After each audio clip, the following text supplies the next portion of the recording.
எல்லோருக்கும் வணக்கம். நான் முதலில் என்னை பற்றிய ஒரு அறிமுகம் செய்து கொள்கிறேன். எனது பெயர் சாலை வித்வக்கனி. நான் உங்களில் சிலருக்கு ஏற்கனவே அறிமுகமானவளாக இருக்கலாம். நான் ஏற்கனவே இசை என்ற ஒரு யூடியூப் சேனல் மூலமாக பழைய புதிய எனக்கு பிடித்த தமிழ் பட பாடல்களை ஸ்டார் மேக்கர்ஸ், மியூல் என்ற ஆப்களின் மூலமாக இசையுடன் உங்கள் முன் சமர்ப்பித்து வந்து கொண்டிருக்கிறேன். அந்த இசை என்ற சேனலில் என்னால் பாடல்களை மட்டும்தான் வழங்க முடிகிறது. உங்களுடன் பேசுவதற்கு எனக்கு அதில் வாய்ப்பு கிட்டவில்லை. என்றாலும் உங்களுடன் பேச வேண்டும் என்கின்ற ஆவலில் சில ஷார்ட்ஸ்களை நான் அதில் வழங்கி வந்திருக்கிறேன். அந்த ஷார்ட்ஸ்களில் 1 நிமிடம் மட்டும்தான் பேச முடியும் என்ற காரணத்தால் உங்களுடன் நீண்ட நேரம் பேச வேண்டும் என்கின்ற ஒரு ஆவல் கொண்டு நான் தொடங்கி இருக்கிற ஒரு புதிய சேனலில் தான் இப்பொழுது நான் உங்களுடன் பேசிக்கொண்டிருக்கிறேன். இது இன்று நான் தொடங்கி இருக்கும் ஒரு புதிய யூடியூப் சேனலாகும். இந்த சேனலுக்கு நான் கற்பகத்தரு என்ற ஒரு நாமத்தை சூட்டியிருக்கிறேன். கற்பகத்தரு என்றால் என்ன? தரு என்றால் விருட்சம், அதாவது மரம். ஆலமரம், அரசமரம், மாமரம், பலாமரம், வாழைமரம் என்றெல்லாம் இருப்பது போல இந்த கற்பகத்தரு என்பது ஒரு பெரிய விருட்சம். இந்த விருட்சம் எந்த வித்திலிருந்து இந்த விருட்சம் வளர்ந்து வருகிறது? இந்த விருட்சம் உண்டாவதற்கான வித்து எது? இந்த விருட்சம் என்ன பலனை தருகிறது? அதாவது மாமரம் மாம்பழம் என்கின்ற பலனை தருகிறதே, வாழைமரம் வாழைப்பழம் என்கின்ற பலனை தருகிறதே, அதுபோல இந்த கற்பகத்தரு என்கின்ற விருட்சம் என்ன பலனை கொடுக்கவிருக்கிறது என்பது பற்றியெல்லாம் நாம் தொடர்ந்து பார்க்கவிருக்கிறோம். நம்மிடம் உயிர் மட்டும் அல்லவே, உயிரும் உடலும் நம்மிடம் இருக்கிறதே. நாம் இந்த தூலத்தை மட்டுமே கவனித்து கொண்டிருந்தால் எப்படி? நம்முடைய உயிரை கவனிப்பது எப்போது என்பது பற்றியெல்லாம் நாம் சிந்திக்க வேண்டும். நீங்கள் எத்தனையோ விதமான யூடியூப் சேனல்களை பார்த்து கொண்டிருப்பீர்கள். அவையெல்லாம் உங்களுக்கு எத்தனையோ விதமான அரிய பெரிய கலைகளை கற்பித்திருக்கலாம். உங்கள் உடல் ஆரோக்கியத்திற்கு உண்டான வழிமுறைகளை கற்பித்திருக்கலாம். உங்களுக்கு நகைச்சுவை உணர்வை கொடுத்து உங்களை மகிழ்வித்திருக்கலாம். ஏன் உங்கள் வாழ்க்கை துணையை கூட தேடி தந்திருக்கலாம். ஆனால் இவையெல்லாம் உங்கள் தூல சம்பந்தப்பட்டவைகளே. நம் உயிருக்கு உண்டானவைகளை இவை எதுவுமே நமக்கு கற்பித்து தரவில்லை. எனவே நம் உயிருக்கு உண்டானவற்றையும் நான் கற்பித்து தர வேண்டும் என்கின்ற ஆவலில் நான் உங்கள் முன் பேச வந்திருக்கிறேன்.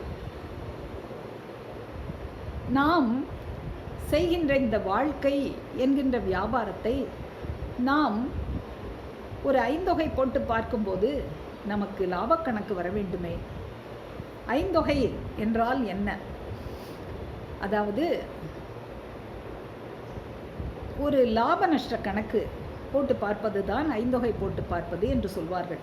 ஒரு வியாபாரி ஒரு காலையில் தனது வியாபாரத்தை தொடங்கி மாலையில் அந்த வியாபாரத்தை முடிக்கின்ற நேரத்தில் காலையிலிருந்து தனக்கு வந்த வரவுகள் எவ்வளவு, தான் செலவழித்தவை எவ்வளவு, இறுதியில் நமக்கு லாபம் கிடைத்திருக்கிறதா நஷ்டம் அடைந்திருக்கிறோமா என்று ஒரு கணக்கு போட்டு பார்ப்பார்.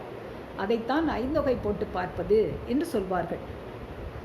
இந்த ஐந்தொகை போட்டு பார்க்கும்போது லாப கணக்காக இருந்தால்தானே அந்த வியாபாரி அந்த வியாபாரத்தை தொடர்ந்து செய்ய முடியும்.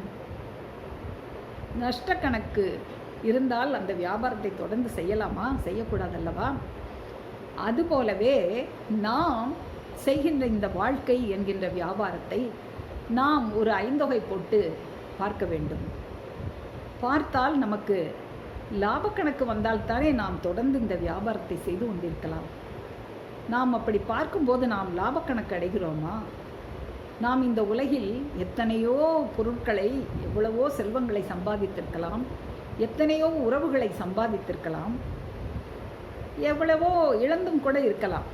இவற்றையெல்லாம் ஒரு வரவு செலவு கணக்கு நாம் நம்முடைய சாயும் காலம் வரும் பொழுது போட்டு பார்க்க வேண்டும்.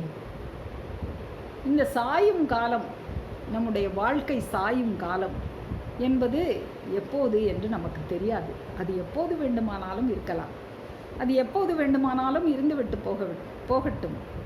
ஆனால் நாம் இப்பொழுதே அந்த வரவு செலவு கணக்கை, அந்த ஐந்தொகை கணக்கை போட்டு பார்க்க வேண்டும். அப்படி போட்டு பார்க்கும் பொழுது நிச்சயம் அந்த கணக்கு நமக்கு ஒரு நஷ்ட கணக்காகத்தான் இருக்கும். ஏனென்றால் நாம் சம்பாதித்த இந்த வீடு, மனை, மாடு, ஆடு, உற்றார், உறவினர் எதுவாக இருக்கட்டும், நம் மீது யமன் என்ற ஒருவன் வந்து மோதும் பொழுது இவை எதுவும் வந்து நமக்கு துணை நிற்கப் போவதில்லை. ஏன், நம்மோடு கூடவே இருக்கும் நம்முடைய கைகால்கள் கூட அந்த நேரத்தில் நம்மை கைவிட்டு விடுகின்றன. அப்போது அந்த நேரத்தில் கைவிடவே விடாத, அந்த நேரத்தில் நமக்கு உதவி செய்கின்ற ஒரு அருந்துணையை நாம் தேடிக்கொள்ளவில்லை என்றால் நம்முடைய அந்த ஐந்தொகை கணக்கில் நாம் நஷ்டவாளியாகத்தான் இருப்போம். எனவே அந்த ஐந்தொகை கணக்கு நாம் போட்டு பார்க்கும்போது நமக்கு அந்த யமன் வந்து நம் மீது மோதுகின்ற அந்த நேரத்தில் உதவுகின்ற ஒரு அருந்துணையை தேடிக்கொண்டால் மட்டுமே நம்முடைய கணக்கு லாபகர கணக்காக அமையும்.